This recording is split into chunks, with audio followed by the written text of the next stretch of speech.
Hello everyone, నేను మీ Navyasri. Welcome back to our channel. ఈరోజు మన వీడియోలో ఒక స్పెషల్ రెసిపీని షేర్ చేస్తున్నాను. వినాయక చవితి రోజు వినాయకుడికి ప్రసాదంగా పెట్టే మోదక్లు ఈజీగా ఇంట్లోనే ఎలా చేయాలో ఈ వీడియోలో చూసేయండి. ఈ ప్రసాదం మోదక్లని ఎవరైనా ఈజీగా చేసేయచ్చు. క్విక్గా అయిపోయే ప్రసాదం రెసిపీ ఇది. చూడ్డానికే కాదు, తినడానికి కూడా చాలా టేస్టీగా ఉంటుంది. ఎప్పుడు చేసుకునే ప్రసాదాలతో పాటు ఈసారి దీన్ని కూడా ట్రై చేయండి.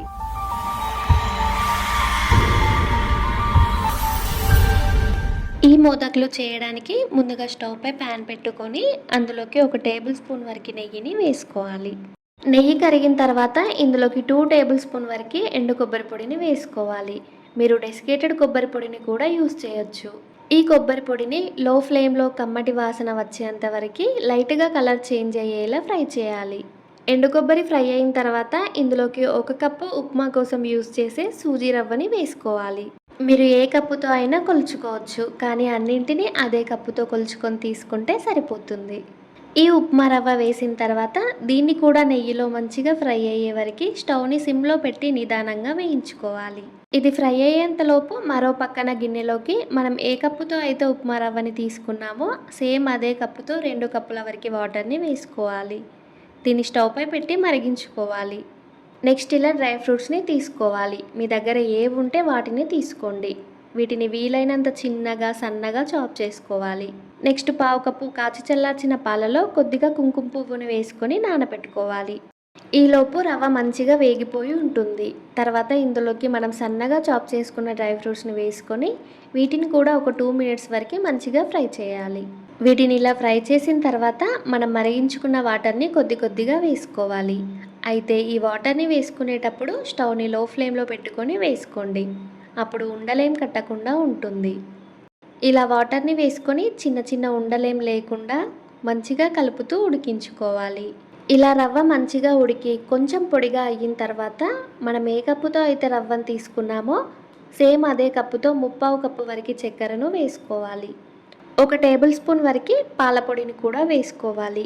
ఒకవేళ మీ దగ్గర పాలపొడి లేకపోతే ఇంకో 2 టీ స్పూన్ల వరకు షుగర్ని వేసుకోండి. ఈ స్వీట్నెస్ అయితే కరెక్ట్గా సరిపోతుంది. ఇంకా ఎక్కువ వేసుకోవాల్సిన అవసరం ఏమీ ఉండదు. నెక్స్ట్ ఇందులోకి మనం పాలలో నానబెట్టుకున్న కుంకుమ పువ్వుని పాలతో సహా వేసుకోవాలి. ఇలా కుంకుమ పువ్వు వేయడం వల్ల స్వీట్కి మంచి కలర్తో పాటు మంచి ఫ్లేవర్ కూడా యాడ్ అవుతుంది. మీ దగ్గర కుంకుమ పువ్వు లేకపోతే మీరు ఫుడ్ కలర్నైనా యూస్ చేయొచ్చు. వేసుకున్న షుగర్ మొత్తం కరిగి పాలపొడి కూడా కరిగి కుంకుమ పువ్వు పాలను కూడా రవ్వ మొత్తం అబ్జర్వ్ చేసుకొని కలర్ మారేంత వరకు మంచిగా కలుపుతూ ఉండాలి. లేదంటే మధ్యలో రవ్వ ఉండలు ఉండిపోతాయి. చూసుకుంటూ కలుపుకోండి. ఇదంతా లో ఫ్లేమ్లోనే చేయాలి. ఇలా రవ్వ మంచిగా ఉడికి ప్యాన్ నుండి సపరేట్ అయిన తర్వాత స్టవ్ ఆఫ్ చేసి చల్లారనివ్వాలి. పూర్తిగా చల్లారనవసరం లేదు. కొంచెం గోరువెచ్చగా ఉన్నప్పుడు మనం చేత్తో ఒకసారి మంచిగా కలుపుకోవాలి. నెక్స్ట్ దీన్ని మోదక్ షేప్లో చేయడానికి నేను మోదక్ మౌల్డ్ని యూస్ చేస్తున్నాను. ఇది ఆన్లైన్లో దొరుకుతుంది, బయట షాప్లో కూడా దొరుకుతుంది. ఇలా మోదక్ మౌల్డ్ని తీసుకొని దీనికి కొంచెం నెయ్యిని అప్లై చేసుకోవాలి. ఇలా నెయ్యిని అప్లై చేయడం వల్ల మనం తీసేటప్పుడు ఈజీగా ఊడొస్తుంది. తర్వాత ఇందులోకి మనం రెడీ చేసుకున్న రవ్వ మిశ్రమంలోంచి కొద్దిగా పిండిని తీసుకొని ఫస్ట్ రౌండ్గా బాల్లాగా చేసుకొని ఈ మౌల్లో పెట్టి కొద్దిగా ప్రెస్ చేయాలి. పిండిని కొంచెం ఎక్కువగా తీసుకొని ప్రెస్ చేస్తే షేప్ నీట్గా వస్తుంది.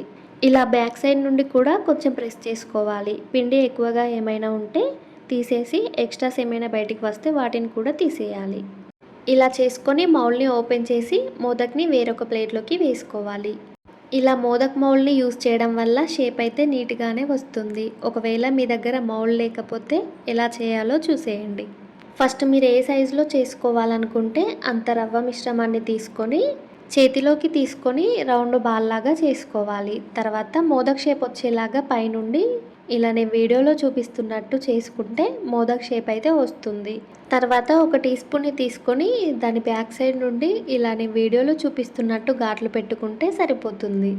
అంతే, సేమ్ మోదక్ షేప్లా వస్తుంది. మీకు ఇంకా ఈజీగా కావాలంటే రౌండ్గా లడ్డూ షేప్లో కూడా చేసుకోవచ్చు. ఇలా మోదక్లన్నీ రెడీ చేసుకున్న తర్వాత పైన మీకు నచ్చినట్టు డెకర్ చేసుకోవచ్చు. మరి ఈ వినాయక చవితికి మీరు కూడా ప్రసాదంగా ఈ మోదక్లని చేసేయండి. ట్రై చేశాక మీ ఫీడ్బ్యాక్ని షేర్ చేయడం మర్చిపోవద్దు. రెసిపీ నచ్చితే తప్పకుండా లైక్ చేసి షేర్ చేయండి. కొత్తగా ఛానల్ని చూస్తున్న వాళ్ళు సబ్స్క్రైబ్ చేసుకోండి. Thank you for watching.